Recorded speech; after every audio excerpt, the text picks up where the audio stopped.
Hello everyone, this is Monica and I heartily welcome to all of you to my YouTube channel that is Subject English. Guys, मैं आज grammar का new topic tense start कर रही हूँ.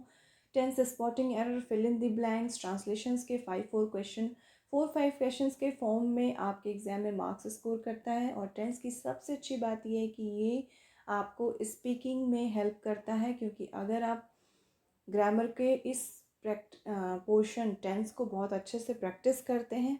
मैं फिर से कहती हूँ, रूल्स लर्न करना ही सब कुछ नहीं होता. प्रैक्टिस करना जानते हैं, उनको अप्लाई करना जानते हैं, और खूब सारी एक्सरसाइजेज आप टेंस की करते हैं और आपने पूरा टेंस बहुत अच्छे से अगर पढ़ लिया और आपको इतना अच्छे से प्रैक्टिस आपने कर लिया कि वो आपके माइंड में ही ट्रांसलेट होने लगेगा, तो नो डाउट कि आपको स्पीकिंग तुरंत आ जाएगी. ये आपके पास अपना खुद का एक एसेट है जिसको आपको सिर्फ यूटिलाइज़ करने की ज़रूरत है. इधर उधर भटकने की ज़रूरत नहीं कि आपको कोई 2 मंथ 2 आवर्स या 2 डेज़ में स्पीकिंग सिखा सकता है. ये आपके पास ही एक चीज़ है जिसका आपको सही यूज़ करने आना चाहिए. इसके लिए सिर्फ आपको अच्छे से ट्रांसलेशन सीखना है. उसके लिए आपको अच्छे से टेंस पढ़ने की ज़रूरत है. साथ ही आपके एग्ज़ाम में ये आपको तो हेल्प करेगा ही करेगा. गाइज़, ये छोटी सी नॉलेज थी जिसको देना मेरी ड्यूटी है. आप इसे कैसे फॉलो करते हैं, कैसे यूज़ करते हैं, that's depends upon you. Let's move on our topic.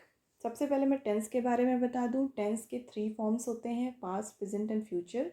Tense का मीनिंग होता है टाइम. टेंस अगर नहीं होता तो आप बिल्कुल भी डिफ्रेंशिएट नहीं कर पाते कि पास्ट क्या है, प्रेजेंट क्या है, फ्यूचर क्या है. सामने वाला कब की बात कर रहा है, आज की, बीते हुए कल की, कि आने वाले कल की. ये सारी चीज़ें आपको इस टेंस से पता चलती हैं. 3 टेंस जो होते हैं, 3 tenses means present, past and future. उनके 4 सब पोर्शंस होते हैं.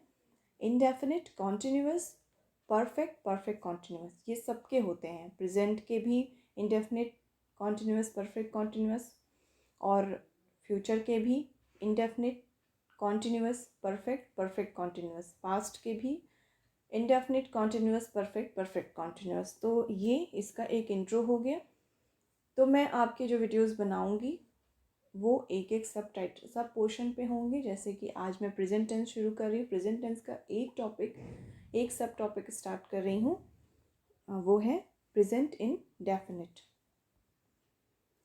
सबसे पहले हम स्ट्रक्चर पढ़ लेते हैं, क्योंकि सबसे इम्पॉर्टेंट चीज़ होती है कि बहुत से स्टूडेंट्स को उसके स्ट्रक्चर को पुट करने में बहुत प्रॉब्लम होती है. वो वर्ब, हेल्पिंग वर्ब, इन सब में बहुत कंफ्यूज्ड होते हैं. रियली आपको ऐसा लग रहा होगा कि ऐसा कोई होता होगा, क्योंकि आपको ये चीज़ आ रही है. बहुत से फ्रेशर हैं, बहुत से स्टूडेंट्स हैं जिन्हें वाकई में ऐसी प्रॉब्लम होती है. तो मैंने ये चीज़ उनके लिए तैयार की है. तो वो इस स्ट्रक्चर के थ्रू अपने सेंटेंस को, किसी भी सेंटेंस को ईजिली बना सकते हैं. सबसे पहले देखते हैं subject, helping verb, verb, object. Example, Ram is going to school. Ram subject हो गया, इज़ हेल्पिंग वर्ब हो गया, गोइंग, गो मतलब कोई क्रिया, जाना वो वर्ब हो गया. कहाँ जा रहा है, जिस पे काम किया जा रहा है उसको ऑब्जेक्ट कहते हैं. तो वो क्या हो गया, वो आपका हो गया स्कूल. अब इसमें नॉट लगा देंगे तो नॉट कहाँ लगेगा, हेल्पिंग वर्ब के ठीक बाद लगेगा. नेक्स्ट सेंटेंस में subject, helping verb, not plus verb plus objects. Ram school नहीं जा रहा है. नेवर वाले सेंटेंसेस हमेशा याद रखिए कि किसी के भी प्रेजेंट, पास्ट, फ्यूचर तीनों में जब सिंपल सेंटेंस रहेगा तभी वहाँ नेवर का यूज़ होगा. अगर नेवर हमेशा सिंपल सेंटेंस में बनता है, चाहे वो प्रेजेंट का हो, फ्यूचर का हो, पास्ट का हो. हेल्पिंग वर्ब अगर क्या करके कोई क्वेश्चंस आते हैं, क्या वह जाता है, क्या वह जा रहा है, क्या वह खा रहा है, क्या वह नहीं खा रहा है, सिर्फ क्या लगे हों आगे से, तो जो उसका हेल्पिंग वर्ब है उस सेंटेंस का, वो जिस भी टेंस का होगा, जिस भी पोर्शन का होगा, उसके ही हेल्पिंग वर्ब को हम सबसे आगे रखेंगे. इस तरह से स्ट्रक्चर बनेगा. लेकिन इंटेरोगेटिव वर्ड्स यानी क्वेश्चन फॉर्म वाले वर्ड, WH फॉर्म वाले. WH क्यों कहा गया, क्यों, क्या, कैसे, कहाँ, कब, सब में देखिए क आ रहा है. तो वेयर सब में WH आता है. वाई, वेयर सब में WH स्टार्टिंग में आता है. उसको WH वर्ड्स भी कहते हैं. और इंटरोगेटिव वर्ड्स मैं इसको लिखती हूँ IW.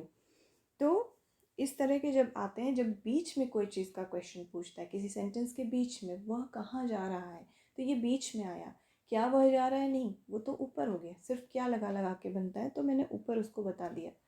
तो ऐसे सेंटेंसेस जो बीच में क्वेश्चंस बनाते हैं उनको हम इस तरह से फॉर्म करेंगे कि उस जो क्वेश्चन जिस तरह से पूछा हो, कब, क्यों, क्या, कैसे, वो सब आगे रहेगा। उसके बाद उसी सेंटेंस को अगर आप सिंपल में बनाते हैं तो उसका हेल्पिंग वर्ब क्या होता है, वो यहाँ पे हेल्पिंग वर्ब लगेगा, फिर सब्जेक्ट, वर्ब और ऑब्जेक्ट। ऐसे ही इसका नॉट का भी बनेगा। इस स्ट्रक्चर को आप अच्छे से पुट करिए, अच्छे से अपने पास लिखिए, और अगर आपको इसको नहीं आता तो आप इसके थ्रू सेट करके आप प्रैक्टिस आराम से कर सकते हैं। So guys let's move on other. Present simple indefinite, simple को ही इंडेफिनिट कहते हैं, अफर्मेटिव कहते हैं। तो इसकी पहचान क्या है, आइडेंटिफिकेशन क्या है, ता है, ती है, ते है। नो डाउट आपने बचपन से पढ़ा है इसको, ता है, ती है, ते है। और इस तरह से मेरा पढ़ाने का भी एक ही रीज़न है, मैं आपको चाहती तो बिल्कुल डिफरेंट तरीके से बता सकती थी, पर मैंने इतनी इजी लैंग्वेज इसीलिए चुनी है। मैंने पहले भी कहा है कि आप किसी भी लैंग्वेज में पढ़िए, आप कितनी भी अच्छी इंग्लिश में पढ़ लीजिए, इंग्लिश का स्टूडेंट बहुत अच्छी इंग्लिश में पढ़ ले, पूरा टोटल इंग्लिश में पढ़ ले या बिल्कुल हिंदी में पढ़ ले, लास्ट का कंक्लूज़न ये निकल के आता है कि आपको आया कितना। अगर आपको वो चीज़ समझ में आ गई तो वो आपका पढ़ना प्रोडक्टिव हुआ। अगर आपको वो चीज़ समझ में नहीं आई तो आपका पूरा टाइम डिस्ट्रॉय हो गया। अगर आप एग्ज़ाम क्वालिफाई कर लेते हैं तभी आप इंग्लिश के रियल स्टूडेंट कहलाएंगे, रियल हीरो कहलाएंगे। आपका क्वालिफाई नहीं होता है तो आप पम्प एंड शो में चले जाएंगे और आपको बिल्कुल भी आपके इंग्लिश स्टूडेंट होने का कोई मतलब नहीं रह जाएगा। सो इन चीज़ों पे बिल्कुल नहीं जाइए। आपको जिस तरह से जिस लैंग्वेज में भी कोई चीज़ समझ में आती है उसको उसी लैंग्वेज में पढ़िए, चाहे आप किसी भी स्ट्रीम के स्टूडेंट हों। सो ये आगे देखते हैं। ता है, ती है, ते है लास्ट में आते हैं इंडेफिनिट में। रूल क्या है, आई, यू एंड प्लूरल। इनके साथ वर्ब की फर्स्ट फॉर्म का यूज़ करेंगे। आई के साथ वर्ब की फर्स्ट फॉर्म लगेगी, यू के साथ लगेगी, और जितने भी प्लूरल हैं, मतलब सिंगल मीन्स एक होता है, एक से ज़्यादा को प्लूरल कहते हैं, तो उनके साथ वर्ब की फर्स्ट फॉर्म हम लगाएंगे। इसके अलावा इसके एक्सेप्शन में अगर देखूँ यानी अपवाद में, तो जितने भी सिंगुलर वर्ड्स होंगे, जितने भी सिंगुलर सब्जेक्ट होंगे इसमें, उनके साथ क्या लगेगा, एस या फिर ई एस, एस या फिर ई एस। ठीक है, कहाँ एस लगेगा, कहाँ ई एस लगेगा, इसका छोटा सा इंट्रो मैं आपको जब मैं इसकी प्रैक्टिस करवाऊँगी तो मैं आपको दे दूँगी। अभी आप इसके रूल्स पे फोकस करिए। अब देखिए, सब्जेक्ट क्या होता है, करने वाला। वर्ब क्या होता है, जो काम होता है, और जिस पे काम किया जाता है उसको ऑब्जेक्ट कहते हैं। अफर्मेटिव में हमेशा पॉजिटिव बातें होती हैं, हर चीज़ एक्सेप्टेड होती है, स्वीकार्य होती है, नेगेटिव ना होता है। इंटरोगेटिव में हमेशा क्वेश्चंस होते हैं, ये आपको पता है। फॉर्मूला देखते हैं, subject plus helping verb plus verb plus object. अभी मैंने पीछे आपको बताया। प्रेजेंट इंडेफिनिट और पास्ट इंडेफिनिट दोनों अफर्मेटिव सेंटेंसेस हैं। इन दोनों में किसका यूज़ नहीं होता, हेल्पिंग वर्ब का यूज़ नहीं होता। प्रेजेंट टेंस और पास्ट टेंस के इनडेफिनिट में यानी सिंपल सेंटेंसेस वाले में यानी अफर्मेटिव वाले में, जो उसके साधारण सेंटेंसेस बनते हैं सिंपल वाले जो मैं आपको पढ़ा रही हूँ, ऐसे ही पास्ट का भी पहले वाला होगा, उसमें आप हेल्पिंग वर्ब का यूज़ नहीं करते हैं। क्या लगता है, आई, यू और प्लूरल के साथ आपका क्या लगता है, वर्ब की फर्स्ट फॉर्म सिंपली जैसे फॉर्म होती है वही लग जाएगी, और अगर आपका सिंगुलर है तो एस और ई एस ऐड हो जाएगा। तो ये कोई हेल्पिंग वर्ब तो हुआ नहीं। और इसी तरह से आप पास्ट भी जब पढ़ेंगे तो मैं आपको यही चीज़ फिर से रिमाइंड कराऊंगी वहीं पे कि मैंने ऐसा क्यों पीछे कहा था।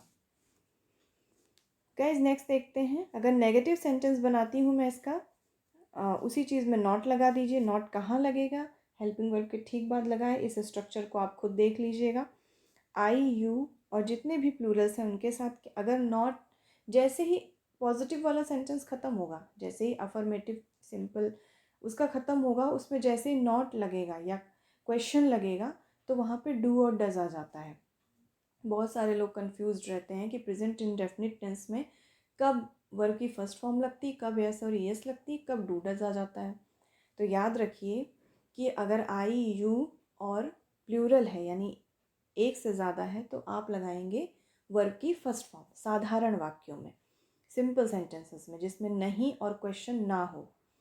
दूसरी चीज़, अगर आपके प्लूरल हैं, सॉरी सिंगुलर हैं, एक है, कोई एक सब्जेक्ट है, सिंगल सब्जेक्ट है, तो एक वचन की बात हो रही है तो वहाँ पे हम क्या लगाएंगे, जो क्रिया होगी, वर्ब होगा, उसके साथ या तो एस लगा देंगे उसके आगे, जैसे प्लेज, या ई एस लगा देंगे। अब एस और ई एस कब लगाएंगे वो मैं बाद में बता दूंगी आपको। अभी हम टॉपिक पे ध्यान देते हैं। ठीक उसी तरह जैसे ही आप उन सिंपल सेंटेंसेस जो आपको मैं पढ़ा रही हूँ, नेगेटिव सॉरी इंडेफिनिट, उस इंडेफिनिट के जो सिंपल सेंटेंसेस जैसे नॉट के साथ ऐड होंगे या फिर क्वेश्चन के साथ ऐड होंगे, वहीं से ही क्या लगना शुरू हो जाएगा, डू या फिर डज, डू या फिर डज।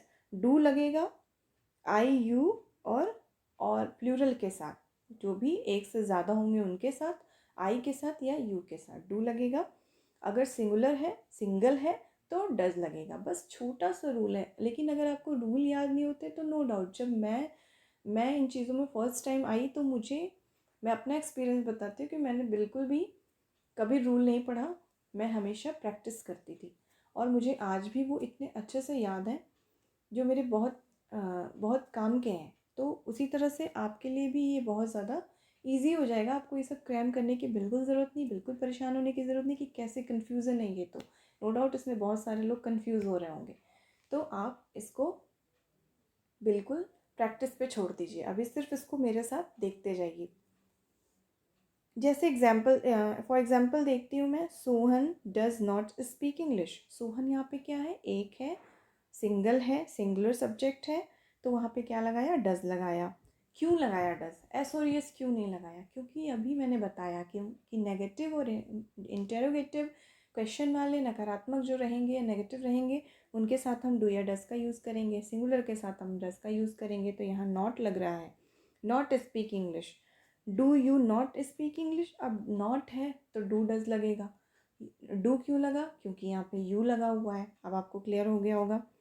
नेवर और ऑलवेज, एक छोटा सा नोट है कि नेवर यानी कभी नहीं और ऑलवेज मतलब सदैव, ये मेन वर्ब के पहले आते हैं। कोई भी वर्ब हो जो मेन वर्ब है, प्ले, खेलना या जो भी मेन काम हो रहा है, उसके पहले हमेशा नेवर या ऑलवेज का यूज़ किया जाता है। इंटेरोगेटिव देखते हैं, ये क्या से शुरू होते हैं और ये हमेशा हेल्पिंग वर्ब आगे रखते हैं। इसमें helping verb subject verb plus object. क्या मैं एक पुस्तक लाता हूँ, तो यहाँ डज का यूज़ नहीं होगा क्योंकि मैं यहाँ पे बताया गया है। यहाँ पे क्या लगेगा, do I bring a book, do I bring a book. और ध्यान रहे डू और डज लग रहा है तो वर्ब की फर्स्ट फॉर्म ही रहेगी, उसमें कुछ और नहीं लगाना है आपको। क्वेश्चन वर्ड यानी IW वर्ड्स या इंटरोगेटिव्स, जो बीच में क्वेश्चन पूछ देता है, helping verb plus subject plus verb plus object interrogative words के साथ। आप किसे बुलाते हैं, देखिए किसे यहाँ पे क्या है, बीच में पूछ दिया। whom do you call, WH वाला, मैंने कहा था ना स्टार्टिंग में WH आता है। whom do you call, do क्यों लगा, आप किसे बुलाते हैं, आप मतलब यू के साथ क्या लगेगा, डू लगेगा। क्योंकि ये क्वेश्चन है तो यहाँ पे डू डज लगना ही है, और डू इसलिए लग रहा है क्योंकि यहाँ पे यू यूज़ हुआ है। बच्चे क्या चाहते हैं, what do the children want, बच्चे एक नहीं कई बच्चे हैं तो प्लूरल है, प्लूरल के साथ हमेशा डू लगेगा। और क्वेश्चन पूछा है तो डू का यूज़ करना ही है यहाँ पे, what do the children want. Interrogative negative,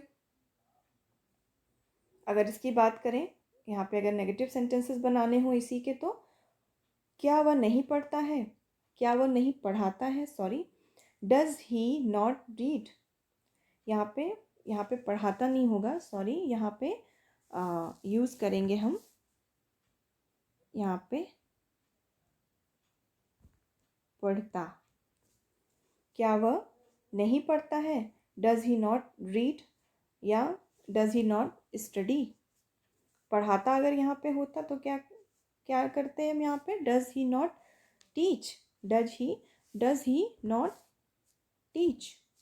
अगर मैं इस सेंटेंस को भी ले लूँ तो यहाँ पे क्या यूज़ हो जाएगा, does he not teach, teach मतलब पढ़ाना, टीचर्स नहीं होगा यहाँ पे, ना ही एस होगा यहाँ पे, क्योंकि ऑलरेडी डज लगा हुआ है।